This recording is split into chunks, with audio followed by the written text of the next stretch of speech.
கட்சியில் இருந்து தன்னை யாரும் நீக்க முடியாது என்றும், சசிகலாவை தாம் நீக்கிவிட்டதாக அதிமுக அவைத்தலைவர் மதுசூதனன் அதிரடியாக அறிவித்தார். அதிமுக அவைத்தலைவர் மதுசூதனன் பன்னீர்செல்வத்தை வியாழனன்று சந்தித்து ஆதரவு தெரிவித்தார். இதனைத் தொடர்ந்து வெள்ளியன்று அவைத்தலைவர் பதவியில் இருந்து மதுசூதனை சசிகலா நீக்கினார். இந்த சூழ்நிலையில் பன்னீர்செல்வம் இல்லத்தில் செய்தியாளர்களை சந்தித்த அவைத்தலைவர் மதுசூதனன் தன்னை யாரும் நீக்க முடியாது என்றும், தாம் சசிகலாவை நீக்கிவிட்டதாகவும் அதிரடியாக கூறினார்.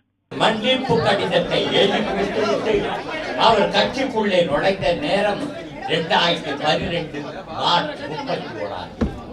ஒரு கட்சியில் ஒரு பொறுப்புக்கு வர வேண்டும் என்றால் 5 ஆண்டு காலம் கட்சியினுடைய அனுபவம் பெற்றவரா, கட்சியினுடைய தொண்டராக இருந்தவர் தான் வர முடியும்.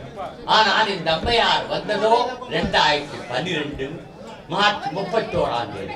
ஆகையால் தான் இந்த அம்மா பொதுச் செயலாளராக நிற்பதற்கு தகுதியற்றவர் என்பதை ஆணித்தரமாக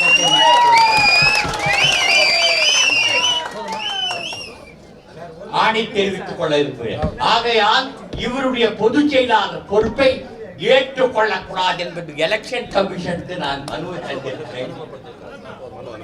மனு அனுப்பப்பட்டிருக்கிறது. ஆகையால் தான் நான் தெளிவாக சொல்கிறேன், இந்த அம்மையார் பொதுச் செயலாளர் கூறுவதே தவறு.